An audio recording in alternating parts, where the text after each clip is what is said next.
Ciao a tutti, homebrewers e appassionati. Oggi vi parlo della mia cotta numero 79, la birra con cui solitamente inizio la stagione dopo la pausa estiva. Una birra che mi ha dato anche tante soddisfazioni negli ultimi anni. La Belgian Saison. Ho rifatto la birra sullo schema della precedente che mi era piaciuta tanto come risultato, ma con una piccola variazione diciamo obbligata per quanto riguarda il lievito. Vi racconto nel dettaglio com'è andata la cotta e le mie prime impressioni dopo il primo assaggio.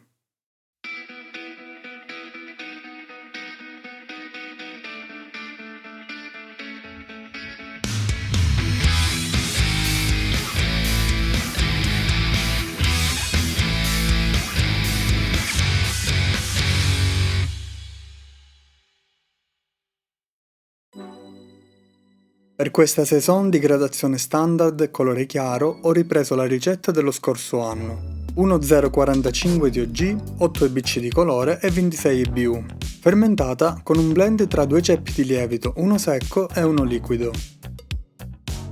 Tra i fermentabili come base 73% di malto Pilsner della Dingemans, 10% di frumento in fiocchi, 6% di avena in fiocchi, come malto speciale 6% di malto aromatic.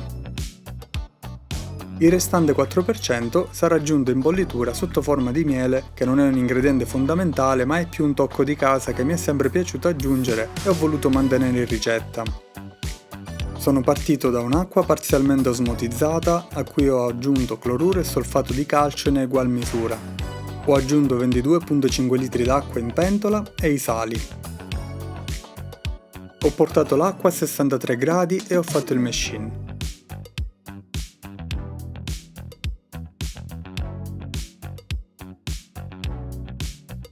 Primo step per le beta-amilasi di 30 minuti a 63 gradi. Per il secondo step salgo a 68 gradi e faccio una sosta di 15 minuti. Completo con altri 15 minuti a 72 gradi. E infine mash out di 10 minuti con filtrazione in ricircolo. Qui raggiungo una densità di 1,061. Proseguo con uno sparge con i rimanenti 13 litri d'acqua che ho portato a 78 gradi con pH intorno a 5. Avvio la bollitura dei 60 minuti e getto il primo luppolo per l'amaro, 23 grammi di Northern Brewer che conferiranno 19 IBU.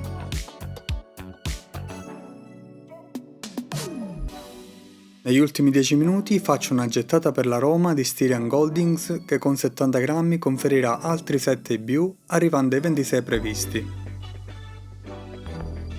Qui aggiungo anche in serie il nutrimento per il lievito e il Protafloc.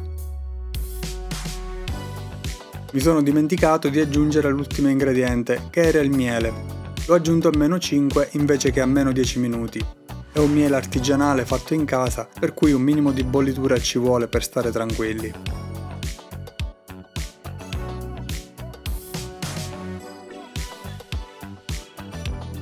Finita la bollitura ho avviato il raffreddamento con serpentina e pompa da Whirlpool attiva, che in 20 minuti hanno portato il mosto a 24 gradi.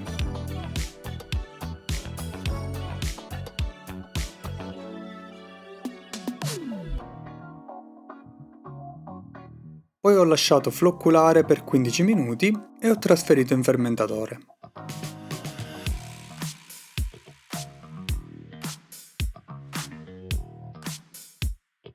Densità iniziale 1,044, un punto sotto quella prevista, perfettamente in linea con la ricetta.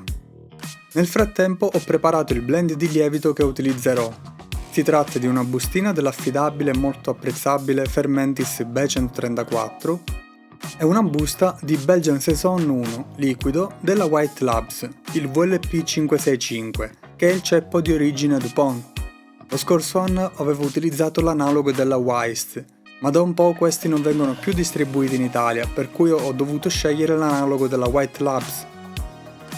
Poiché lo sto utilizzando in coppia con il lievito secco, non l'ho riattivato con lo starter perché mi serve che dia comunque un tocco nella caratterizzazione della birra, ma il grosso del lavoro della fermentazione alcolica verrà fatto dal Fermentis.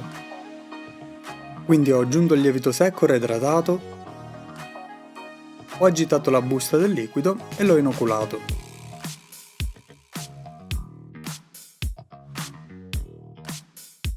poi il nutrimento della Fermentis BR2 a base di lieviti lisati e minerali e infine ho ossigenato manualmente con la paletta per 2 minuti.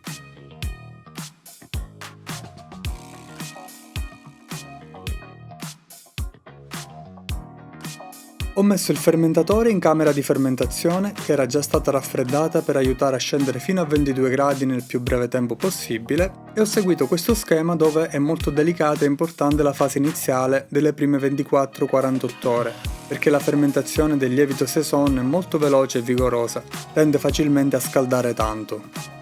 Mantengo a 22,5 la temperatura in queste prime ore e poi salgo di 1 grado al giorno fino a 28 gradi che manterrò per altri 10 giorni.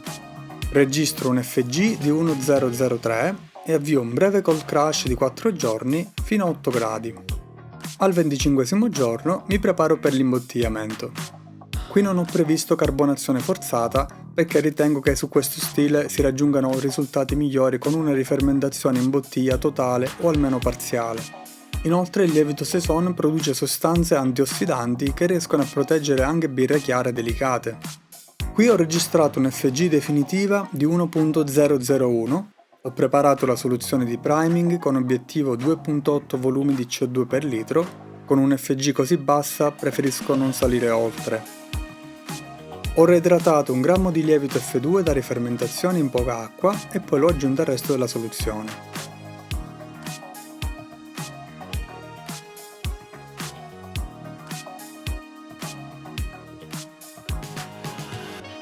Questa volta ho deciso di mettere in sottovuoto il resto del lievito per evitare che si contamini dentro il frigorifero, dovendo essere riutilizzato per più cotte durante la stagione. Questo perché ho scoperto, ritrovandomi a dover fermentare un batch con questo lievito, che nonostante io l'avessi sempre chiuso ermeticamente con nastro adesivo, in qualche modo il lievito si è alterato e mi ha dato una fermentazione mista con qualcosa di selvaggio. Probabilmente nell'utilizzo come lievito da rifermentazione in piccole quantità queste problematiche non escono fuori in maniera così rilevante, però qualche precauzione in più non fa certo male. All'apertura del fermentatore invece ho trovato qualcosa di sospetto, come dei resti in superficie di una pellicola. La birra comunque mi è sembrata stabile sia come FG che come pH e non aveva sentori sgradevoli. Ho proceduto quindi con l'imbottigliamento.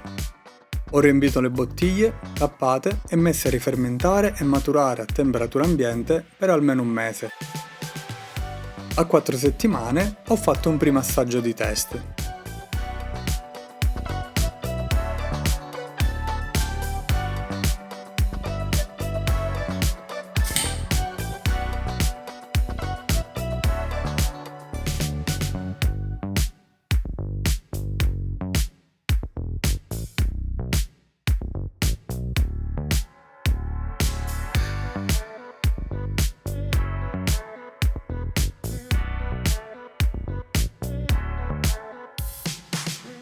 Colore dorato, lievemente velata, buona produzione di schiuma, bianca fine e un bel perlage molto vivace nel bicchiere.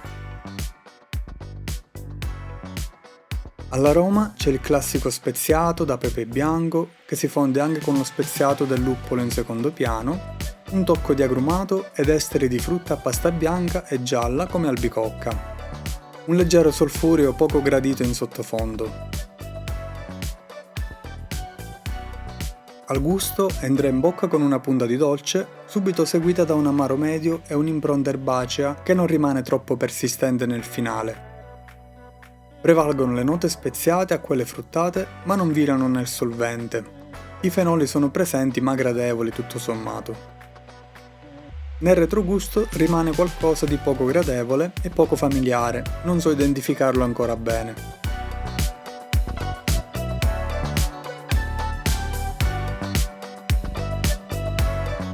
Al mouthfeel sorprende per il corpo percepito nonostante un FG di appena 1.001, l'uscita è comunque di una birra secca che asciuga la bocca e lascia un filo di astringenza. Carbonazione percepita non eccessiva, da vedere anche nelle altre bottiglie, da queste mi sembra che avrei potuto usare un po' di più.